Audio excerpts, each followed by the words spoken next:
Bienvenue sur ce live du Français des Affaires de la Chambre de commerce de Paris-Île-de-France.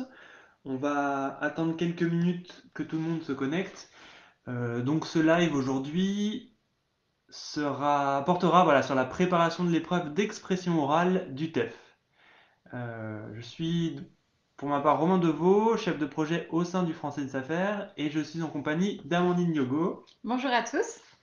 qui est une de nos responsables pédagogiques et qui travaille au Français des Affaires Sur sur... le TEF en Voilà, particulier. Oui. exactement. Donc pour faire un petit peu de contexte, ce live intervient dans le cadre d'une série de lives sur Facebook pour accompagner les candidats à se préparer aux épreuves du TEF. Et donc aujourd'hui, voilà, on va vraiment se consacrer sur l'épreuve d'expression orale avec les deux sections, la section A et la section B. Vous avez vu des sujets au cours de ces derniers jours passer sur le groupe de préparation.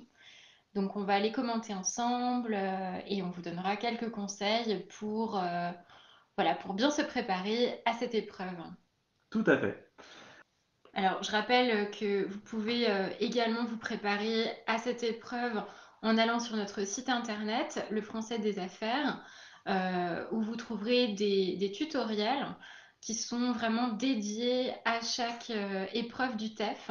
Donc, l'un d'eux porte bien sûr sur l'expression orale. Voilà, donc c'est vraiment ce que vous trouverez de plus complet, pardon, après ce live pour revoir comment se présente l'épreuve, comment se préparer, quels sont les objectifs d'évaluation exactement. Parfait. On va peut-être pouvoir commencer, Amandine, si tu le souhaites. Oui, très bien. Alors, donc le TEF, c'est un test standardisé qui a été créé en 1998. Nous avons environ 55 000 candidats par an dans plus de 130 pays, dans plus de 350 centres agréés. Et nous avons beaucoup d'évaluateurs également qui sont partout dans le monde et donc qui sont habitués à écouter en fait des candidats avec différents accents de la francophonie. C'est un point important. Donc ce test est reconnu bien sûr pour sa fiabilité pédagogique et scientifique. Il est homologué par différents ministères de l'immigration, que ce soit en France ou au Canada. Donc vos résultats, quand vous passez le test, sont valables pendant 2 ans. Donc vous recevez une attestation qui est valable 2 ans. Alors, on va faire une toute petite pause. Excuse-moi, Amandine. Je On t'en va prie. voir parce qu'on a des problèmes de son, visiblement. Voilà, les joies du live sur Facebook. Alors, est-ce que tout le monde nous entend bien? Est-ce que vous pouvez commenter et nous dire si vous entendez bien? Un peu plus haut. Alors apparemment, Parfait. ouais, ça a l'air d'aller. Ça a l'air de fonctionner. On va essayer de parler un peu plus fort. Voilà, on va rapprocher notre micro, d'accord? On va continuer comme ça. Et faites-nous signe, bien sûr, si ça ne fonctionne pas. Donc je vais reprendre simplement pour cette présentation du test rapide. Donc le TEF, c'est le test d'évaluation de français, c'est une certification de la Chambre de commerce et de Paris-Île-de-France. On s'appelle le Français des Affaires. Donc c'est un test qui a été créé en 1998. C'est le premier test standardisé de français.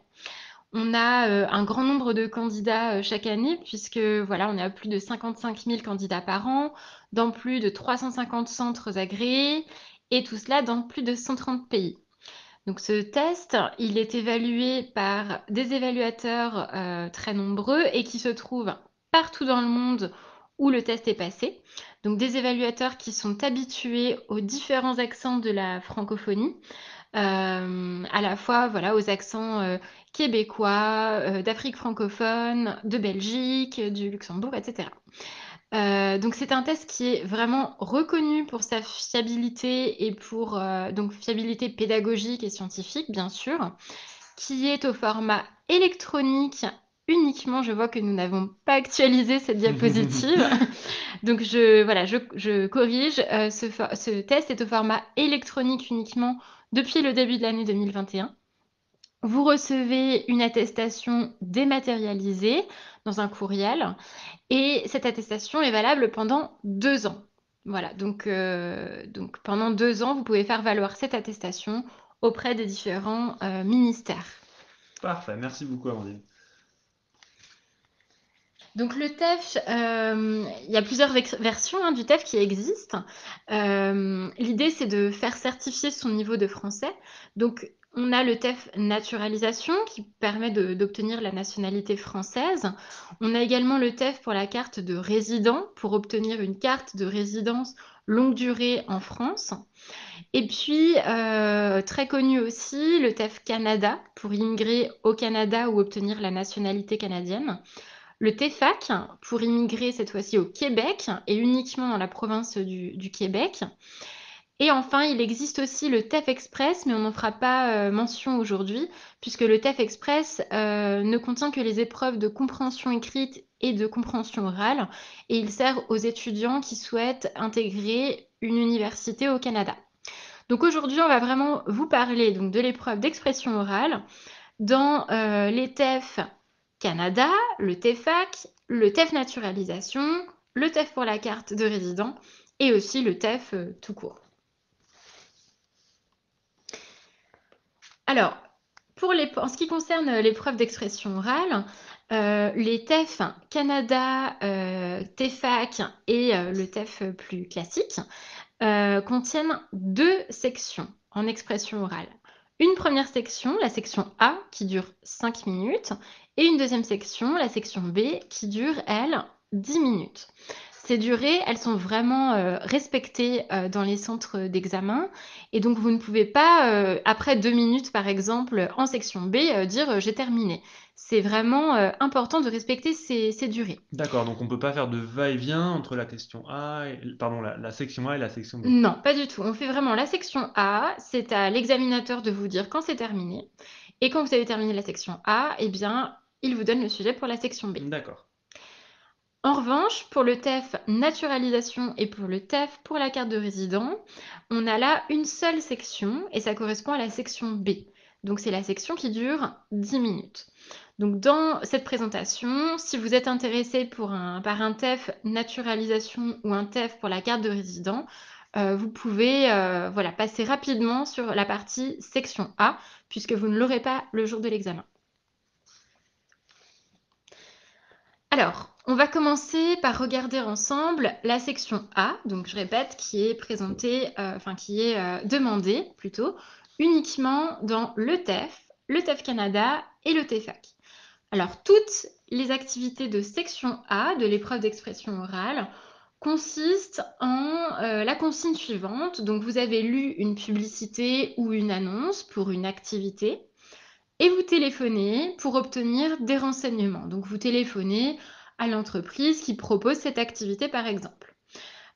Toutes les sections A ont vraiment ce format-là. Donc, c'est important pour votre préparation de bien le savoir. Donc, ces activités, par contre, vont être différentes, bien sûr, d'un sujet à l'autre, hein. Donc, on vous a donné un exemple de sujet pour préparer cet atelier.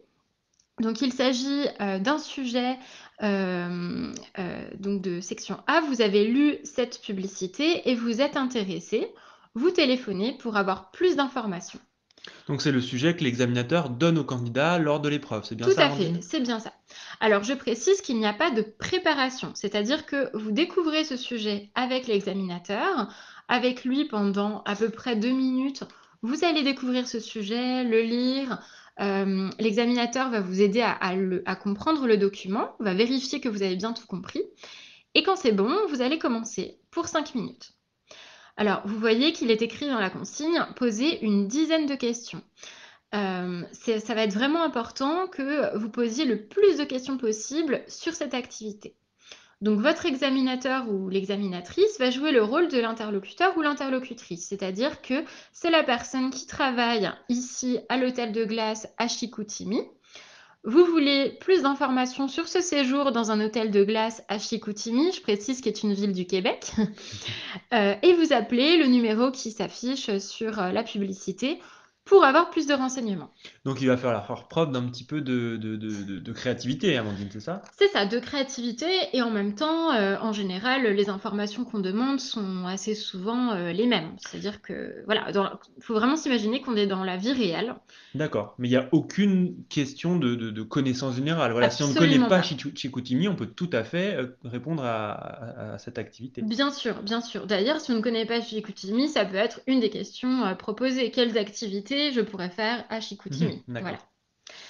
Donc vous lisez en fait, ce document de manière assez, voilà, assez précise, parce qu'il ne s'agit pas de poser quand même une question dont vous aurez la réponse, dans le document et imaginez que vous êtes dans la vie réelle. Ce document, ben, il a pas toutes les informations.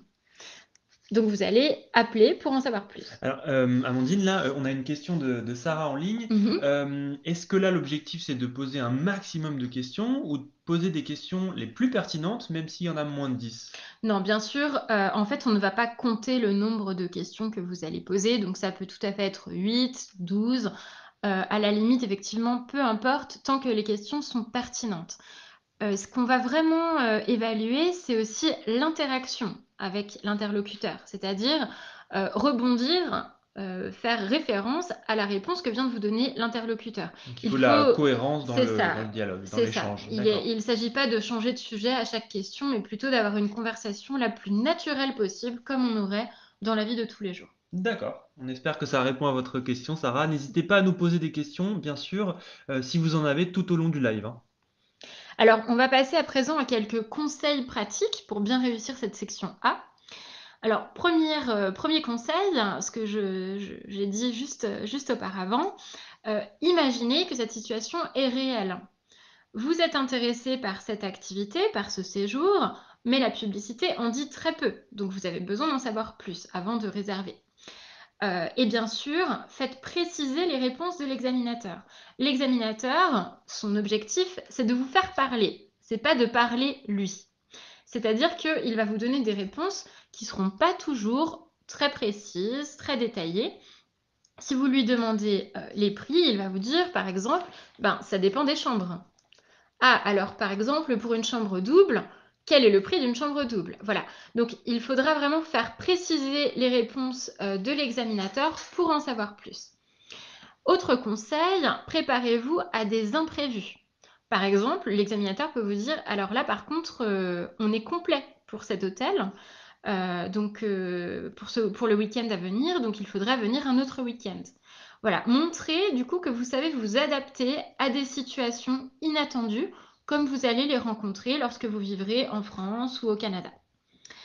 Et enfin, adaptez bien votre style à une situation formelle. Vous appelez une entreprise, enfin un hôtel, quelqu'un que vous ne connaissez pas auparavant. Donc, on va être obligé de la vouvoyer, de faire appel à enfin, d'utiliser des formules d'appel, c'est-à-dire bonjour madame, bonjour monsieur, j'aimerais avoir plus de renseignements sur ce séjour.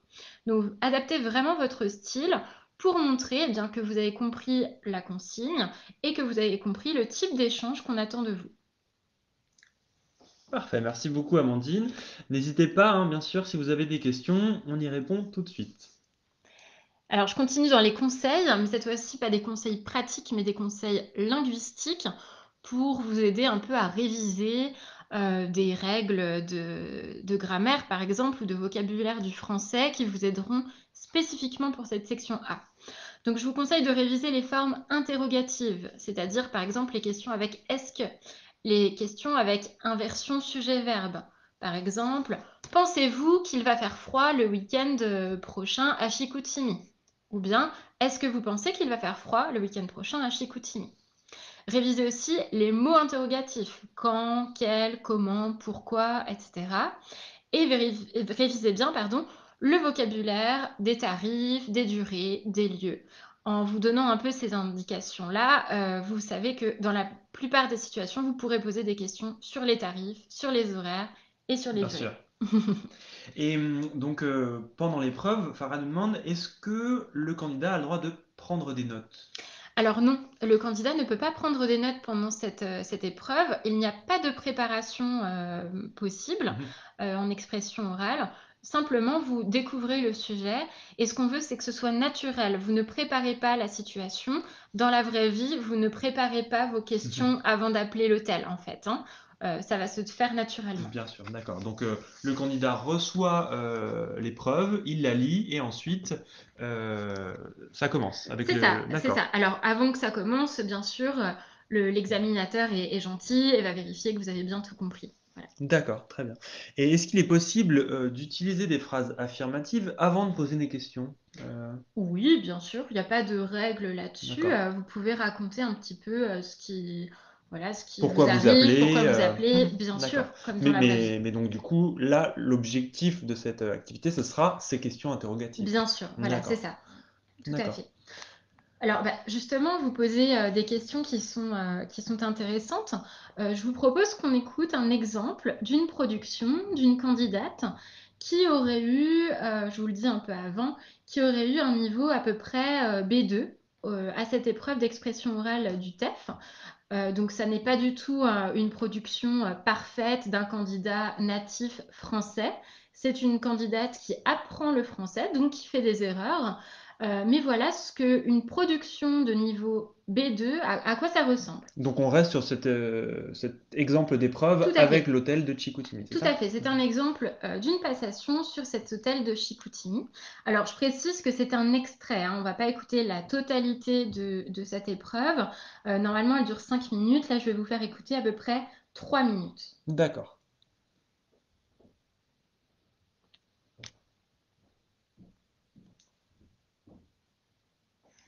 Hôtel de glace Chicoutimi, bonjour. Oui, bonjour madame. Je vous appelle pour me renseigner sur les séjours dans un hôtel de glace. Oui, bonjour madame. Comment je peux vous aider? Oui, j'aurais quelques questions. Bon, bien sûr d'abord les prix. Oui, alors le prix, bah, ça dépend bien sûr le type de chambre, ça dépend combien vous êtes. Nous faisons des promotions en ce moment. Oui, on est une couple et on voudrait réserver pour un week-end. Alors vendredi nuit et samedi nuit. D'accord. Alors pour un week-end, pour un couple, dans notre chambre classique, c'est environ 350 $ canadiens. Ok, merci. Et après, on a une voiture. Est-ce que vous avez un parking où il y a quelques endroits où on peut laisser la voiture? Oui, bien sûr, il y a un parking, effectivement. Par contre, j'espère que la voiture est bien équipée parce que il y a beaucoup de neige, hein. Il faudra vraiment des chaînes, des pneus neige. Oui, sans problème, on est habitué à sortir à la campagne. D'accord. Après, bon, même si on est habitué à faire des aventures, je suis très frileuse. La température là-bas, c'est autour de combien? Alors, en extérieur, il fait, en ce moment, hein, si vous venez dans les semaines qui viennent, il fait environ -15 degrés. Par contre, dans l'hôtel, c'est quand même bien isolé, hein. C'est de la glace, mais il ne fait pas -15 dans l'hôtel, hein. On est plutôt autour de 5 degrés. Ah, ok, bien, bien. Et bon, ça veut dire que les chambres seront climatisées et bien chauffées. Oui, c'est ça. Alors, chauffé, pas exactement, hein, mais oui, en fait, il y a une isolation qui fait que vous ne mourrez pas de froid, bien sûr. Ok. Et pour les activités, est-ce qu'on doit amener notre vélo, notre ski, vous fournissez tous les matériels? Alors, on peut vous louer des skis, en fait. Ce sera à la location, par contre. Donc, si vous en avez, il vaut mieux les apporter. Ok, merci. Et quoi de plus? Le petit déjeuner, c'est bouffé? Vous avez un resto? Alors, le petit déjeuner, effectivement, c'est un buffet froid, du coup. Ok. Et le resto, c'est ouvert le reste de la journée ou on doit sortir de... Non, oui, vous pouvez prendre tous vos repas à l'hôtel sans problème. Ok, oui, parce qu'on cherche à rester les week-ends tranquilles. Et oui, pour la sécurité de la voiture, le parking, c'est fermé ou... Alors non, le parking est ouvert. Par contre, l'hôtel est très isolé, hein. Il est très loin du village le plus proche, donc il y a très très peu de passages, ne vous en faites pas. Ok, c'est seulement pour savoir si on peut laisser notre vélo avec la voiture sans problème. Parfait. Voilà, Merci beaucoup, Amandine. je vous en prie. Alors, on a une question de Sarah, justement. Pendant l'interaction entre les candidats et l'examinateur, est-il possible d'imaginer des situations? Je suis une maman, je suis étudiant, je suis enceinte, je viens avec mon mari, avec mes enfants. Bien sûr, bien sûr. En fait, plus la situation a l'air vraie, mieux c'est. Là, vous avez entendu cette candidate, par exemple, elle dit, je suis très frileuse. Bon, c'est peut-être J'ai une vrai, voiture. voilà, mais j'ai une voiture, est-ce que je viens avec mon vélo ou est-ce qu'on peut mettre la voiture? Elle s'est vraiment projetée dans cette situation comme si c'était vrai qu'elle voulait aller dans cet hôtel. C'est un petit jeu de rôle au final. Tout à fait. Et en fait, on n'ira jamais vérifier si c'est vrai que vous êtes une maman, vous êtes un étudiant. Donc, n'hésitez pas, bien sûr, à vous imaginer un peu qui vous êtes pour poser les questions les plus pertinentes possibles. Vous avez entendu aussi dans cet extrait, si je commente un petit peu, voilà, différentes questions très pertinentes qu'on a évoquées auparavant, par exemple tout ce qui était les tarifs, mais aussi là, ça se prêtait bien à cette activité. Elle a posé des questions sur le parking, sur la sécurité, sur les activités possibles, les petits déjeuners, mais aussi là, pour cet exemple précis, quelle est la température? Elle a dit la température, c'est autour de combien? Donc voilà, c'est le type de questions que vous pouvez poser et vous avez vu, l'examinatrice donne pas trop d'informations non plus. Donc ça invite la personne à poser le plus de questions possible. Donc plus les questions elles sont précises et elles sont en lien avec le sujet, Mieux plus ce c'est. sera valorisé. Tout à fait. L'idée, c'est vraiment de poser des questions, bien sûr, en lien avec le sujet et pas de poser des questions trop générales qu'on pourrait poser avec n'importe quel sujet, hein. Là, par exemple, elle n'a pas posé de questions sur les horaires. C'est un hôtel, on arrive voilà, à des horaires classiques.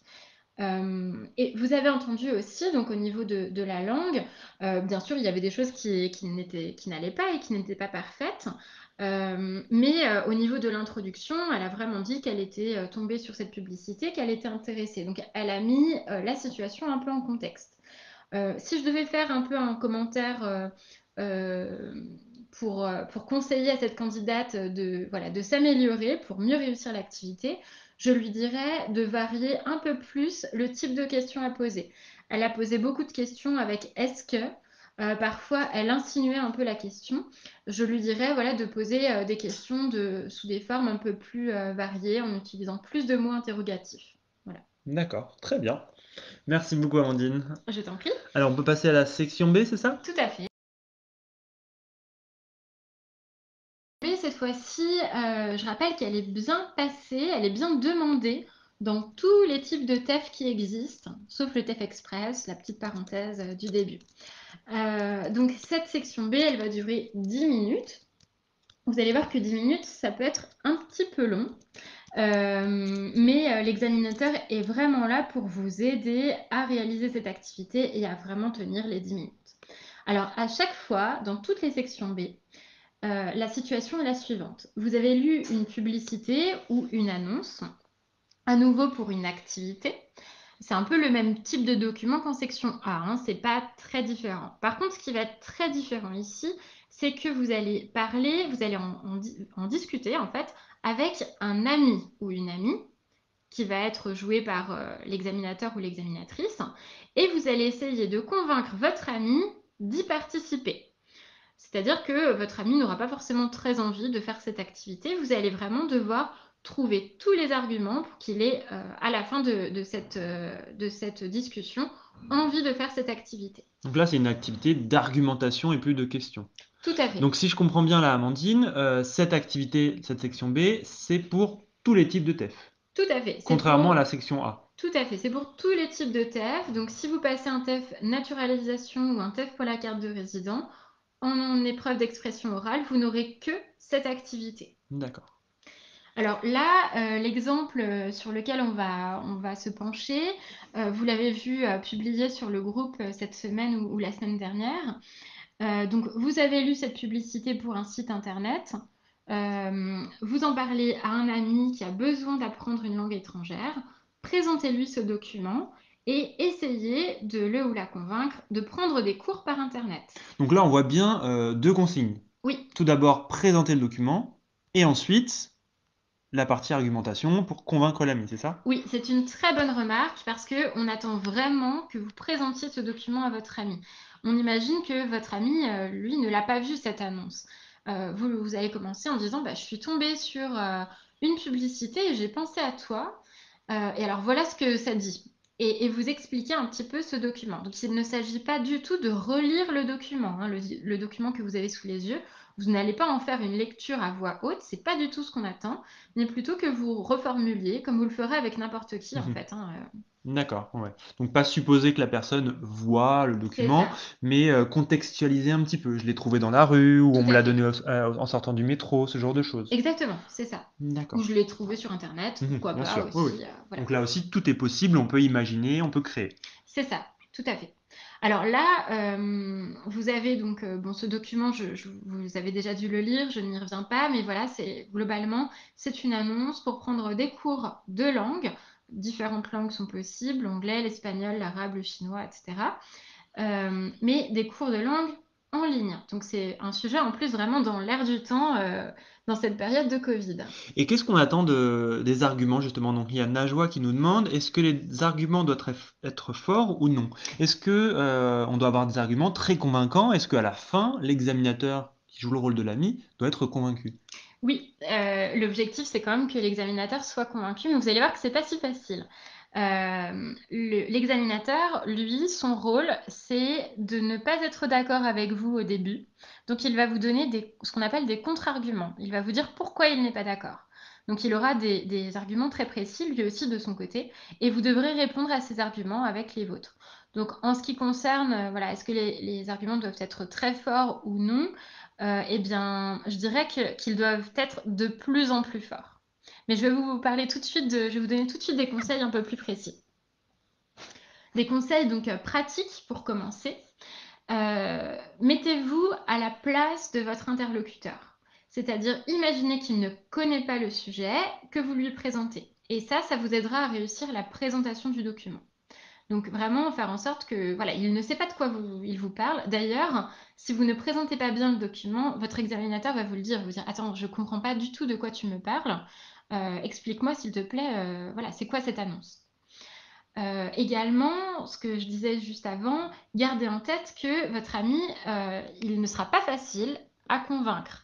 Il va être peu motivé, peu intéressé, et c'est à vous, voilà, de trouver les bons arguments pour le motiver.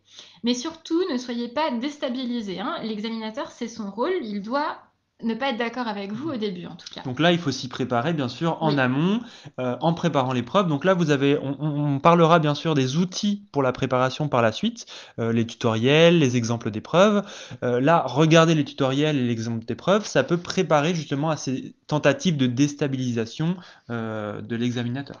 Tout à fait. D'ailleurs, n'hésitez pas à vous entraîner aussi avec un ami, un parent qui est aussi francophone. Et ça peut vous permettre à tous les deux de trouver des arguments assez forts et donc de se préparer ensemble, hein. Un autre conseil que je vous donnais, c'était voilà, de vous appuyer sur le document pour trouver les arguments. Par exemple, dans le document précédent, il y avait les informations professeurs natifs, c'est-à-dire que les professeurs sont des francophones natifs quoi, depuis toujours. Il y avait également écrit tarifs compétitifs. Donc c'est l'occasion de dire, mais en plus tu vas voir, les tarifs ne sont pas chers du tout, tu trouveras pas de cours plus intéressants, etc. Donc apporter des arguments pertinents et les informations sur le sujet vont vous aider à ça. Également, je vous conseille, et ça c'est plus une petite stratégie, utilisez votre amitié avec l'examinateur. On dit bien, hein, votre examinateur est votre ami, c'est un ami que vous devez convaincre. Donc un ami, vous le connaissez, vous savez ce qu'il aime, vous savez ce dont il a besoin en ce moment.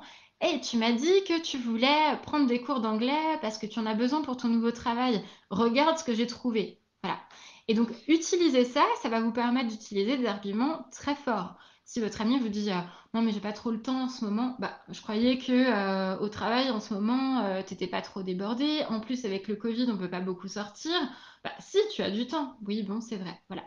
Utilisez cette amitié, le fait que vous connaissez la personne. Et donc la bonne stratégie, là, ce serait de rebondir sur des contre-arguments pour créer un nouvel argument en inventant une petite histoire autour de cette amitié. C'est ça. Il n'est pas, enfin, ce qu'on vous recommande, c'est pas de, comment dire, de prendre le contre-pied à chaque fois de ce que dit l'examinateur. Ne dites pas, mais si tu m'as dit que tu avais du temps, c'est pas un argument assez fort. Mais par contre, lui dire que en ce moment, avec les confinements, les couvre-feux, etc., on a plus de temps possible, c'est un argument. Et alors enfin, un dernier conseil que je vous donne, c'est vraiment d'adapter votre style à une situation informelle. Dans la section A, on a dit qu'il fallait avoir un ton formel, comme on ne connaît pas la personne. Ici, c'est votre ami, donc vous allez le tutoyer. Vous allez adopter pardon, un ton plus relâché. Bien sûr, on reste correct, pas d'insultes, on n'est pas vulgaire, etc. Mais on fait en sorte que, voilà, on imagine vraiment que c'est notre ami. Donc vous allez le tutoyer. Et ça, c'est important, hein. Ne vous dites pas, ah oui, mais quand même, c'est mon examinateur, je le vous vois. Non, c'est un jeu de rôle, c'est une fiction. On imagine que vous vous connaissez. D'accord, merci beaucoup Amandine. Alors on a quelques questions avant de continuer, si Oui, tu le permets. Détails, donc très précis, en lien avec le sujet, ou bien peut-on utiliser des arguments d'ordre général? moi je vous conseille d'utiliser des arguments plutôt généraux au début, qui vont permettre de lancer la discussion. Et ensuite, de plus en plus, vous allez voir que bah, de toute manière, ça va devenir un peu de plus en plus compliqué puisque l'examinateur, lui aussi, aura des arguments. Gardez vos arguments précis, détaillés et les plus forts pour la fin de Mhm. l'échange, en De fait. toute façon, les arguments vont également se construire au fur et à mesure de la discussion, c'est C'est bien ça. ça? Ça va se faire très naturellement, en fait, hein. Vu que ça va être une réponse au C'est ça. contre-argument de l'examinateur aussi. Tout à fait. Tout va se faire comme une conversation classique qu'on aurait avec un ami, mais sur laquelle on n'est pas trop d'accord. Voilà. D'accord. Zou nous demande, est-il obligatoire que l'examinateur soit convaincu à la fin? En réalité, c'est assez subjectif. L'examinateur, il ne va pas réellement faire cette activité. Donc, l'examinateur, à la fin de l'échange, en général, il vous dira, je vais réfléchir. Et vous ne saurez pas si vous l'avez vraiment convaincu ou non, mais c'est pas très grave. L'objectif, c'est vraiment que vous trouviez des techniques pour argumenter, des bons arguments, une manière de les présenter aussi qui soit assez convaincante. D'accord. Donc c'est pas parce que l'examinateur à la fin va dire je vais réfléchir qu'on a raté l'épreuve. Pas du tout. De même que s'il vous dit OK, je suis convaincu, ça ne veut pas dire que vous allez avoir le niveau C2. Ça fait partie de l'échange, de la simulation. L'examinateur ne vous donnera jamais votre résultat à la fin de l'épreuve. Il faudra vraiment attendre la réception de votre attestation. D'accord. Et justement, en parlant de correction de cette épreuve, qui est-ce qui corrige l'épreuve, nous demande Ami. Est-ce que c'est l'examinateur qui aura dans la salle ou est-ce que c'est la chambre de commerce, le français des affaires? Eh bien, c'est les deux en réalité. Vous allez être évalué par l'examinateur qui vous fait passer l'épreuve, la personne qui est en face de vous, mais il y aura ensuite une deuxième évaluation qui sera faite par le français des affaires de la Chambre de commerce de Paris-Île-de-France. Donc pour ça, l'évaluation, enfin votre passation, votre prestation va être enregistrée. Ne soyez pas surpris par ça également. Les examinateurs doivent vous enregistrer et c'est à partir de cet enregistrement qu'il y a une deuxième évaluation. Le fait qu'il y ait deux évaluations, c'est pour garantir une évaluation la plus fiable. Mhm. Et voilà, ça montre que vos résultats sont bons, sont réels, sont fiables. D'accord. Arthur nous demande si on peut utiliser pendant l'expression orale du langage courant. Oui, Alors, remettons en contexte, dans la section A, on a vu qu'il fallait rester courtois et vous voyez, ou utiliser un langage voilà, très formel, formel, oui. parce que l'épreuve le demandait. Pour cette seconde épreuve, la section B, là, on peut utiliser Bien du sûr, langage courant. bien sûr. D'accord. Vous pouvez utiliser du langage courant comme vous le feriez avec un ami avec qui vous parlez en français. Donc effectivement, on ne parle pas la langue qu'on écrit ou la langue du 19e siècle, hein. C'est la langue d'aujourd'hui dont il est question. Alors, Sarah nous donne un exemple Mhm. de choses qu'on pourrait dire durant cette épreuve. Est-ce que Oui. ça fonctionnerait? Est-ce que ça marcherait comme un argument? Mhm. Alors, elle nous dit, vas-y ma chérie, vas-y accepte qu'on y aille ensemble s'il te plaît. Est-ce que c'est quelque chose qui permettrait de faire avancer la conversation?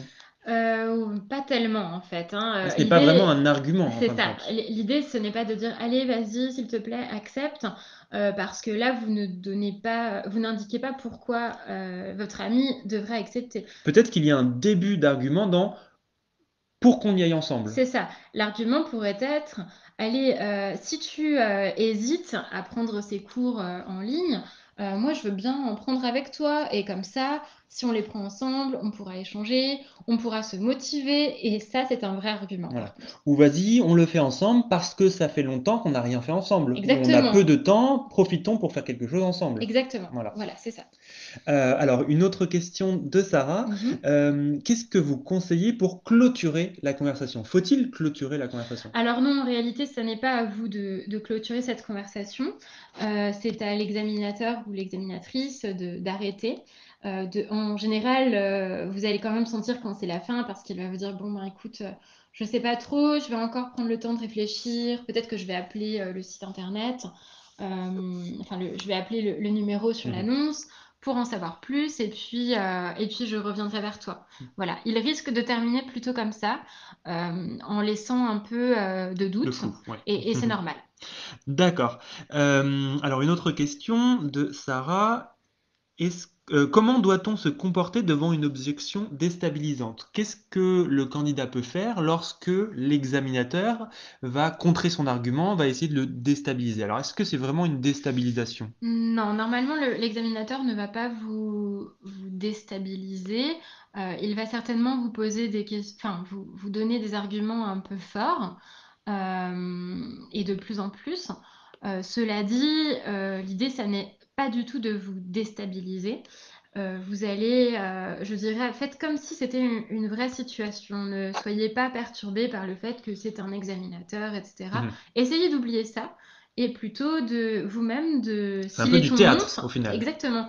Alors l'idée, c'est pas bien sûr voilà, d'avoir une performance d'acteur. On s'en fiche que vous soyez bon acteur ou pas. En revanche, voilà, n'hésitez pas si l'examinateur lève un peu le ton en disant mais écoute, je suis pas du tout intéressée, je sais pas pourquoi tu me parles de ça. Vous aussi, vous pouvez lever un petit peu le ton, voilà, comme deux amis qui ne vont pas se disputer, mais qui ne sont vraiment pas d'accord. D'accord. Et est-ce que je peux faire preuve d'humour? Est-ce que je peux Oui, rigoler bien durant sûr, l'épreuve? Me bien demande sûr, Arthur. bien D'accord. sûr. Très bien. Merci beaucoup, Amandine. On va avancer avec ces conseils. Yasmine, on vous répond à la fin de cette présentation parce que c'est une question très importante, le Oui. non-verbal, mais on y répondra à la fin. Voilà.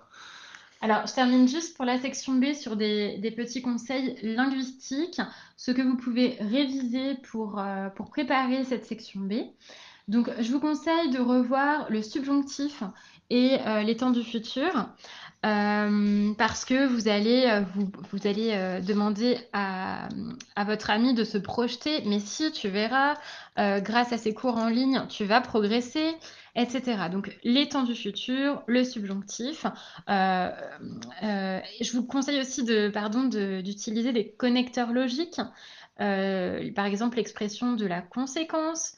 Euh, Quelles conséquences ça aura si tu prends ces cours en ligne, l'addition, l'opposition, et surtout, variez votre vocabulaire. C'est-à-dire, n'utilisez pas seulement les mots qu'il y a dans le document, on va vous évaluer là-dessus aussi.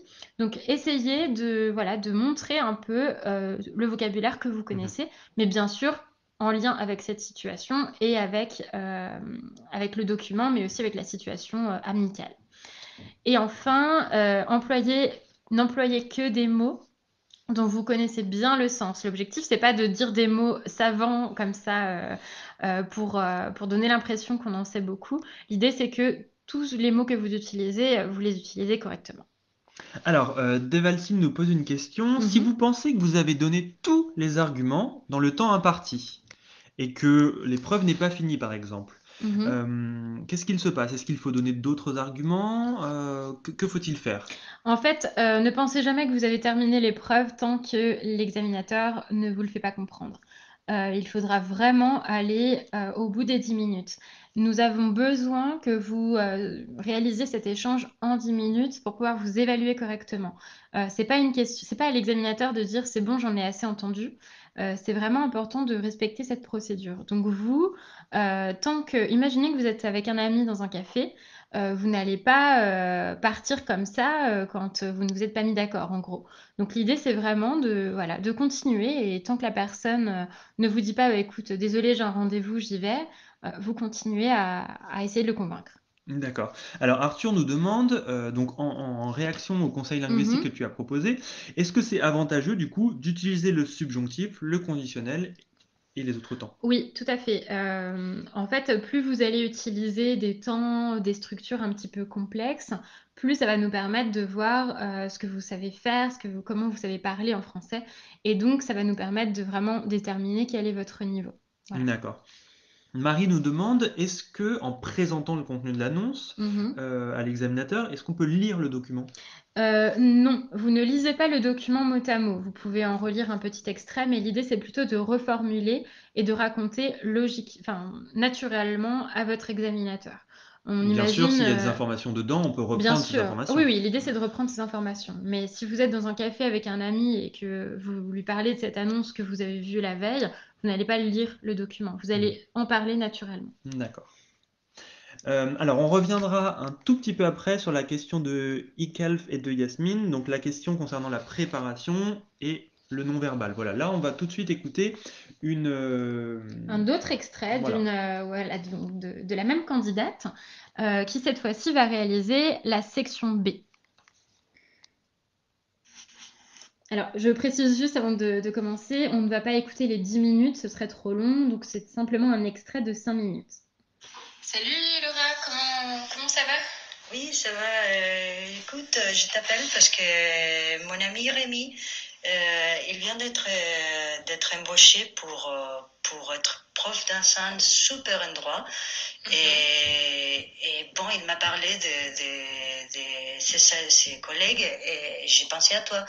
Bon, je sais que toi, tu aimerais bien apprendre un peu plus d'espagnol et tout ça. Et ouais, lui, il m'a dit que c'est tout en ligne. C'est bon, tu es ambitieux avec les profs et ils te donnent des exercices et après tu peux faire tout avant un test pour voir ton niveau, que je crois que ça n'a pas commencé. Je crois que peut-être que tu commences dans un B1 ou une chose comme ça. Et je sais pas, je voulais te parler parce que je crois que c'est très chouette. Oui, c'est vrai que je veux prendre des cours d'espagnol, tu as raison. Par contre, je pensais plus prendre des cours plus traditionnels en fait, hein, pas des cours en ligne, vraiment des cours en classe avec un groupe, un vrai professeur. Bon, mais tu auras la même chose, mais chez toi, que c'est beaucoup mieux, avec ton ordi, tranquillement. Parce que ce que Rémi m'a dit, c'est qu'ils font comme ça. Parce que maintenant, comme on ne peut pas sortir trop avec tous les confinements et tout ça, je sais pas, lui il m'a dit que la prof d'espagnol, elle est super sympa. Et aussi, elle vient de Granada, que je sais que tu adores. Alors, je ne sais pas. Ouais, non, mais c'est vrai, tu as raison qu'en plus en ce moment, c'est quand même difficile de se déplacer pour des cours et puis d'être réunis à plusieurs dans une même classe, c'est vraiment pas idéal. Mais tu penses que le contact humain, c'est la même chose quand on est derrière un écran, derrière une caméra. J'ai l'impression que c'est moins naturel quand même. Ah bon, bien sûr, ça sera moins naturel parce que je suis sûre que tu pourras pas, après les cours, rester avec quelqu'un pour te faire un verre ou rien de tout parce que j'imagine que vous serez d'endroits différents et que la prof sera pas forcément à côté pour l'appeler ou pour le dire. Mais c'est une bonne chose d'Internet qu'on est toutes connectées et on est tout le temps là. Alors, pourquoi pas? Ouais, après, oui, moi ce qui me gêne aussi, c'est que je suis toute la journée derrière mon écran, puisque comme tu sais, je télétravaille. Alors, faire encore des cours sur l'ordinateur le soir après le travail, ça me fatigue un peu. Ouais, écoute, ça, ouais, je peux rien te dire. C'est clair qu'avec les écrans aujourd'hui, on est condamné. Mais je sais pas, je crois que c'est une bonne. Et surtout, il m'a dit que comme il travaille là-bas, il peut te faire un super prix. Ah, ça c'est intéressant par contre, oui, parce que c'est vrai que les cours de langue c'est cher quand même. Quand on veut des cours sérieux. Ouais, faut que je vois. Après, j'ai peur aussi de pas être très à l'aise en visioconférence. Tu vois, tout le monde voit comment c'est chez toi. Ah bon, mais maintenant, il existe toutes les fonds d'écran. Tu peux le changer, le faire un peu plus rigolo. Hein. Tu peux te mettre dans la plage, tu peux te mettre dans la montagne. Bon. Ouais, c'est vrai, j'avais pas pensé à ça. D'accord.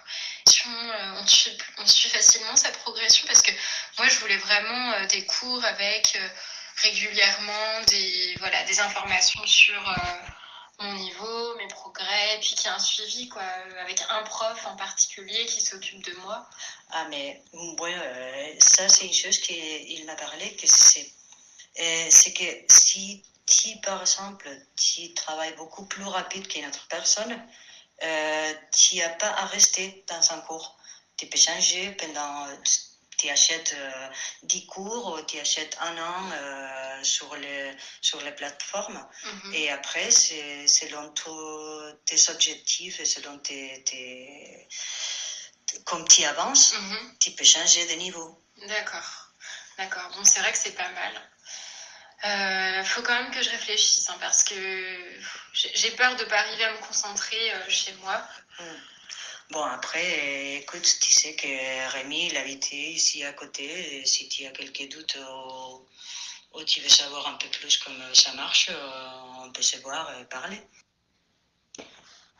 Bien, alors, donc vous avez écouté un extrait à nouveau d'une passation. Cette fois-ci, donc c'est pour la section B, le sujet qu'on avait montré et que vous avez pu préparer avant cet atelier. Donc, je vais simplement faire un petit commentaire. Donc, vous avez entendu au tout début que la candidate présente le document. La présentation, vous avez vu, elle dure à peu près 1 minute, 1 minute 30. On n'a pas besoin de faire beaucoup plus. Et là, sa stratégie à elle, ça a été d'imaginer qu'on lui a parlé de ses cours, en fait, que quelqu'un, un ami en commun, leur a parlé de ses cours. Donc, c'est tout à fait possible, il n'y a aucune consigne là-dessus. Vous pouvez imaginer aussi que c'est quelqu'un qui vous en a parlé. Donc on peut parler de quelque chose qui provient de son expérience personnelle, voilà, Bien nous sûr. demande Devalcine. Oui, D'accord. absolument. C'est tout à fait possible de ramener ça à son expérience personnelle. La candidate, vous avez entendu, elle reprend les informations du document, mais elle les reformule. Elle ne lit pas le document par rapport aux questions qu'on a eues tout à l'heure. Et puis surtout, simplement dans les 5 minutes qu'on vient d'écouter, on avait à peu près 1 minute de présentation de document. On a écouté 4 minutes d'argumentation. Et en 4 minutes, moi, j'ai noté 8 arguments différents déjà, avec une candidate qui aurait un niveau B2, B2+. Donc, vous voyez qu'elle a donné des arguments très concrets à chaque fois, reliés aussi à son expérience personnelle. Et à l'actualité. Et à l'actualité, tout à fait. Elle a, par exemple, indiqué que des cours en ligne, c'était super en période de Covid. Que c'était mieux d'être chez soi. Elle a imaginé que la prof espagnole vient de Granada en Espagne et que sa copine adore cette ville. Voilà, c'est aussi s'approprier un peu cet imaginaire pour trouver des arguments. Et vous voyez bien aussi que elle n'est pas toujours en désaccord complet avec l'examinatrice et vice-versa. Quand l'examinatrice lui dit mais moi j'en ai marre des écrans, je suis toute la journée derrière un écran, elle répond ben oui, je comprends, bien sûr, comme on ferait dans la réalité. En même temps, est-ce que tu as un autre choix avec la pandémie? Non, pas trop. Et surtout, tout de suite après, elle donne un nouvel argument, mais il m'a dit qu'il y avait des super tarifs, des super prix. Donc, vous voyez qu'en fait, la conversation, je pense que cet extrait montre bien que la conversation est très Elle est naturelle. fluide. Elle est fluide, elle est D'accord. naturelle. Donc, quand il y a un argument, un contre-argument, il faut rebondir sur ce contre-argument. Il ne faut Tout pas à fait. inventer quelque chose à l'ouest. Tout à Voilà. fait, c'est ça. C'est la question que nous posait Sarah. C'est ça. C'est-à-dire que, on montre mutuellement, qu'on s'écoute, qu'on se comprend. L'examinateur ou l'examinatrice fera pareil, hein, d'ailleurs, va rebondir aussi sur vos arguments pour Mhm. que tout soit naturel. Donc, Raza nous demandait, est-ce que le plus important, c'est d'avoir un vocabulaire élaboré ou d'avoir une conversation naturelle? Je dirais que c'est d'avoir une conversation naturelle, mais en montrant quand même que, on connaît un peu plus, de vocabulaire que celui du document. Mhm. Là, par exemple, cette candidate, elle a parlé, des fonds d'écran, elle a parlé, de progression, d'adaptation à Mhm. ton niveau. Elle a parlé également, attendez, je note, j'ai noté différentes choses, mais, elle a donné des exemples très concrets. Donc ça montrait qu'on allait quand même au-delà du sujet et qu'elle se l'est réapproprié. D'accord, très bien. Et pour ce qui est de la, pardon, du détail, pardon, des arguments, est-ce que Oui, des arguments courts, c'est plus judicieux, nous demande Arthur? ça vous pouvez donner des arguments courts, mais il se peut que votre, examinateur vous demande De de développer. développer, de D'accord. préciser, Mhm. voilà. Très bien. On peut tout à fait imaginer ça, et que votre, voilà, que l'examinateur vous demande un exemple, mais n'hésitez pas à en donner. Là, par exemple, cette candidate, elle a dit, «Ben, oui, mais maintenant, si tu veux pas qu'on voit comment c'est chez toi, parce que tu es en visio, c'est vrai que ça peut être un peu intrusif». Donc, tu peux utiliser des fonds d'écran. Aujourd'hui, tu peux mettre un fond d'écran à la montagne, à la plage. C'est des exemples, tout Mhm. simplement, hein. À la plage, à la montagne, ce sont des exemples. D'accord, très bien.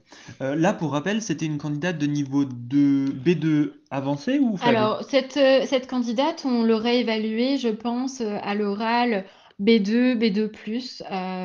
Je ne vais pas vous donner son évaluation Mhm. exacte, mais voilà, c'est à peu près le niveau qu'on attend pour le TEF Canada en expression orale, hein. Je précise qu'on n'est que sur l'épreuve d'expression orale. Bien sûr.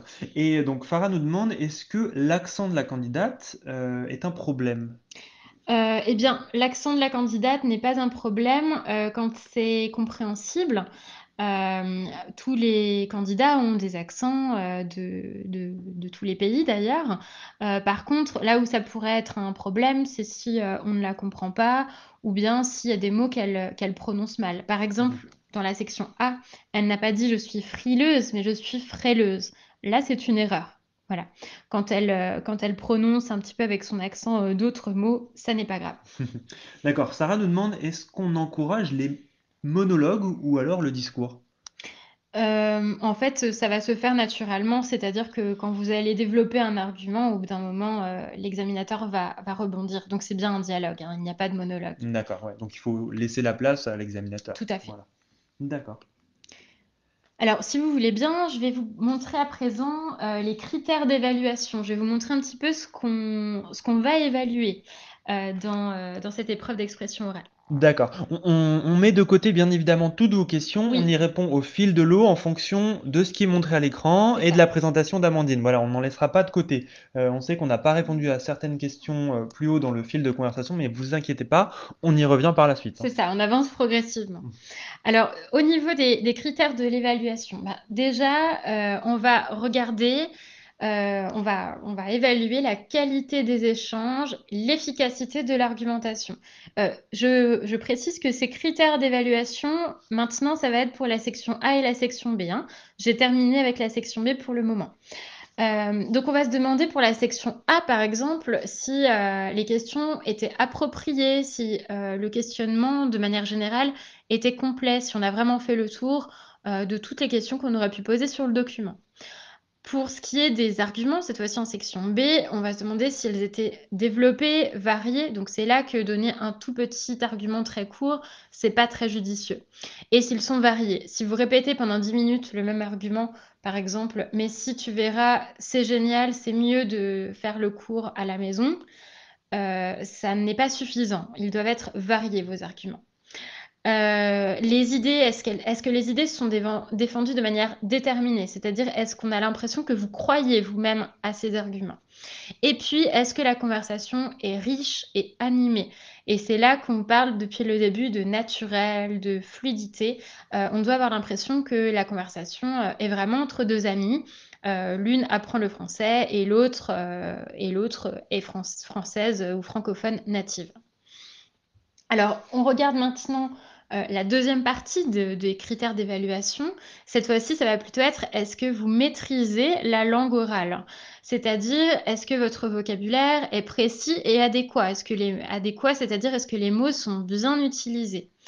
Est-ce que vos temps et vos modes sont également correctement utilisés?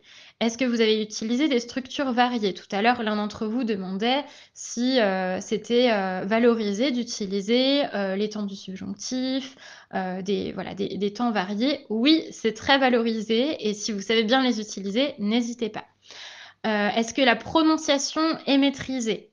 Voilà, si vous faites des erreurs de prononciation, ben, c'est pris en compte. Et est-ce que l'intonation est adaptée à la situation? C'est-à-dire, quand vous allez convaincre, vous allez peut-être accentuer certains mots, voilà, montrer que vous êtes déterminé, marquer un peu l'exclamation en fait, hein. On parlait tout à l'heure, donc Yasmine nous posait la question du non-verbal. Est-ce que c'est pris en compte dans la notation? Eh bien, non, pas vraiment en fait, hein. Déjà dans la première activité, dans la section A, imaginez, que cette situation va être au téléphone. Donc au téléphone, le non-verbal n'a pas beaucoup d'importance, Mhm. n'a pas du tout d'importance même. En ce qui concerne, la section, B, pas vraiment en fait, hein, il n'y a pas quand j'entends non-verbal, j'entends surtout tout ce qui va être, par exemple, gestuel, la manière de se tenir. Là, tout simplement, soyez vous-même. C'est une situation entre deux amis. Vous expliquez la situation, vous donnez des arguments, mais il est inutile de jouer la scène. Vous n'allez pas avoir à vous lever, à faire voilà, à théâtraliser ça plus que deux amis qui sont Mhm. assis l'un en face de l'autre. D'accord, très bien. Alors, on va Alors, passer aux outils de préparation, si tu veux bien, Amandine. oui. Alors, on nous posait la question de liens qu'on pourrait proposer pour se préparer. Donc, nos collègues qui suivent ce lien avec nous, merci beaucoup à Julia et Cindy, vont vous mettre dans le chat des liens vers les différents outils de préparation à ces épreuves du TEF. Voilà. Tutoriels qui présenteront l'expression orale, mais également toutes les autres épreuves du TEF qui présenteront le détail de ces différentes épreuves et également des petits conseils pour voilà, réussir ces différentes parties de l'examen. Nous proposons également des conseils et des exemples d'épreuves sur ce même groupe Facebook, voilà, le groupe officiel de préparation au TEF, aux épreuves du TEF. Nous vous conseillons également de voir les autres vidéos, les autres Facebook Live qui ont été enregistrés et qui sont à votre disposition dans les vidéos de ce groupe de préparation des autres épreuves. Voilà. À ce titre, on vous donne également rendez-vous le mois prochain pour préparer l'épreuve de lexique et structure pour ceux qui auraient à passer cette dernière épreuve du TEF. Voilà. Ce n'est pas le cas dans le TEF Canada, par exemple, ou le TEF FAC. C'est ça, exactement. Vous avez également la possibilité de télécharger l'application mobile Français 3.0. C'est une application qui est en téléchargement libre, voilà, Qui est avec gratuite, tout à fait. exactement, avec un certain nombre de jeux d'épreuves à télécharger. Voilà. Vous avez également la possibilité de consulter des articles sur notre site internet, le site du Français des Affaires, qui peuvent vous aider à préparer ces épreuves, dont l'épreuve d'expression orale. Voilà, on te retrouve, Amandine, il me semble, sur cet article et Oui, tu c'est donnes vrai. des conseils, voilà, aux candidats pour préparer l'épreuve. Et Tout à enfin, vous avez la préparation en ligne de Prep My Future qui propose une partie de cours en ligne et une partie de préparation des épreuves avec des épreuves officielles en téléchargement sur cette plateforme qui est la plateforme de préparation un petit peu officielle du Français des Affaires. Voilà, c'est notre Tout à fait. notre partenaire officiel. Voilà. Tout à fait. Et je précise donc que sur Prep My Future, vous allez retrouver, enfin, vous allez surtout pouvoir vous entraîner à toutes les activités de compréhension qui sont en fait là des activités à correction automatique. Par contre, pour les épreuves d'expression écrite et d'expression orale, il n'y aura pas de correction, il n'y aura pas une personne qui vous fait passer l'expression orale, mais vous retrouverez quand même des exemples de sujets pour pouvoir vous entraîner et des conseils, un peu comme ce qu'on vous a donné aujourd'hui, voire d'autres conseils propres à certains sujets. Alors, je reviens sur votre question. ICLAF, voilà, on l'a pas oublié, on la mettait de côté pour justement cette partie préparation. Comment est-ce qu'on fait pour se préparer lorsqu'on est seul pour cette épreuve d'expression orale? Eh bien, je vous conseille d'utiliser tous les outils de préparation qu'on vient de mentionner voilà, pour vous préparer au mieux. N'hésitez pas aussi avec des exemples d'épreuves que vous retrouverez sur notre site ou bien sur Prep My Future, d'essayer de lister les arguments que vous pourriez donner sur tel ou tel sujet. En section A également, essayez d'imaginer toutes les questions possibles que vous poseriez si la situation était réelle. Vraiment essayer à chaque fois, de vous imaginer que tout ce contexte, toutes ces situations de communication sont vraies, sont de la vie quotidienne. Voilà, C'est un peu une gymnastique intellectuelle, voilà, de pouvoir c'est être ça, réactif sur ces épreuves. c'est ça. Donc comprendre l'épreuve et savoir comment on la traite, ça fait une grosse partie du travail déjà. C'est ça. C'est vrai que c'est bien de s'entraîner avec quelqu'un si possible, mais ça n'est pas du tout indispensable pour réussir cette épreuve. D'accord. Alors, je vais reprendre quelques-unes des dernières questions sur le chat. Oui. Samira nous demande, est-ce qu'on reçoit un document lors de la section B? Est-ce qu'on reçoit à l'avance, c'est ça, Oui, tout à le fait. document? Non, pas du tout. Les documents, vous les découvrez avec l'examinateur. Donc concrètement, comment ça se passe? Ben, vous arrivez, le jour de l'examen, vous passez les différentes épreuves sur ordinateur, compréhension écrite, compréhension orale, expression écrite et quand arrive votre tour pour passer l'épreuve d'expression orale, l'examinateur va vous accueillir. D'abord, il va vous montrer le sujet de section A. Vous allez prendre le temps de le comprendre ensemble avec lui et quand vous êtes prêts, on commence. Il n'y a pas de temps de préparation vraiment et pour la section B, c'est exactement pareil, on enchaîne après, la section A. Donc non, aucun document ne vous est envoyé à l'avance. C'est vraiment le principe de cette épreuve, hein, que ce soit, spontané, et rapide. Mais comme vous l'avez vu, il y a peu de lecture en fait, hein, dans ces documents. La lecture va assez vite et l'examinateur est là pour faciliter sa compréhension. D'accord, merci beaucoup Amandine. Alors, une autre question de Arthur. Est-ce qu'on Oui. peut utiliser les mots du dictionnaire Larousse ou d'autres langues et les expliquer pour justifier ses arguments? Alors, en fait, tous les mots du dictionnaire en français, bien sûr, peuvent être utilisés. Maintenant, l'idée, c'est vraiment d'utiliser les mots qui ont un lien avec la situation, qui ont un lien avec le sujet aussi. Euh, Par contre, vous n'avez pas accès au dictionnaire, si c'est ça la question. Pour le TEF, on n'a pas du tout accès voilà, au dictionnaire, que ce Durant les soit épreuves. unilingue ou bilingue, durant les épreuves. D'accord. Et une dernière question de Vaïd. Oui. Est-ce qu'on va être pénalisé pour des connecteurs comme étant donné, car, en conséquence, qu'on utilise en règle générale ou plus normalement à l'écrit? Alors, les connecteurs, étant donné, car ça s'utilise tout à fait aussi à l'oral, hein, il y a aucun problème. Des connecteurs également comme, néanmoins, pourtant, mais aussi, ça peut Tout à fait s'utiliser possible, aussi. ça. Après, voilà, veillez à adapter, aux situations orales. Par exemple, à l'écrit, on va plutôt dire «de plus» pour ajouter une idée. À l'oral, on dira plutôt «en plus». Voilà, essayez simplement d'adapter Mhm. tout ça. Parfait. On est encore là quelques minutes. N'hésitez surtout pas à poser votre dernière question. Ce live sera en replay si vous ne l'avez pas suivi en intégralité. Autrement, on vous répondra bien sûr sur ce groupe de préparation aux épreuves du TEF. Et on vous retrouvera le mois prochain pour l'épreuve de lexique et structure. Voilà, cette épreuve qui est utilisée pour le TEF, très C'est généraliste. ça. Voilà. Donc cette épreuve de lexique et structure, on n'en a pas forcément fait trop référence auparavant, car elle est utilisée uniquement dans le TEF qu'on appelle 5 épreuves, le TEF un peu plus général. C'est une épreuve qui peut être par exemple demandée par certaines universités pour des étudiants internationaux qui voudraient intégrer une université française ou Mhm. francophone. Elle est demandée un petit peu par les universités. mais elle n'est pas obligatoire du tout pour le TEF Canada, le TEF naturalisation ou le TEF pour la carte de résident. D'accord. Alors, on a des nouvelles questions. Vaïd Mhm. nous demande, est-ce que les notes du TEFAC et du TEF Canada sont comparables pour l'expression orale? Oui, tout à fait. Le TEFAC et le TEF Canada sont relativement similaires en fait. Et vous pouvez, je vois le complément de la question, tout à fait utiliser le TEFAC, pardon, des outils de préparation pour le TEFAC pour préparer le TEF Canada et vice-versa. C'est D'accord. vraiment, ça se présente de la même manière. Oui. D'accord.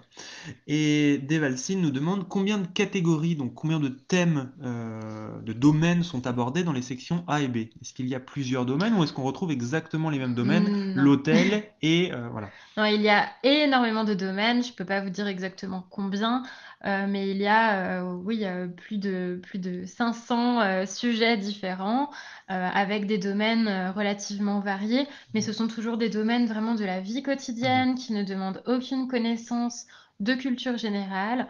C'est vraiment des documents qu'on trouve un peu tous les jours, comme ceux qu'on a montrés aujourd'hui. D'accord. Bon bah si on veut s'arrêter là et clôturer ce live parce qu'on a répondu à beaucoup de questions, on sera ravi d'y répondre par la suite dans le chat. Mhm. Une question de Najwa, quelle est l'erreur ou les quelques erreurs à éviter que font les candidats en général?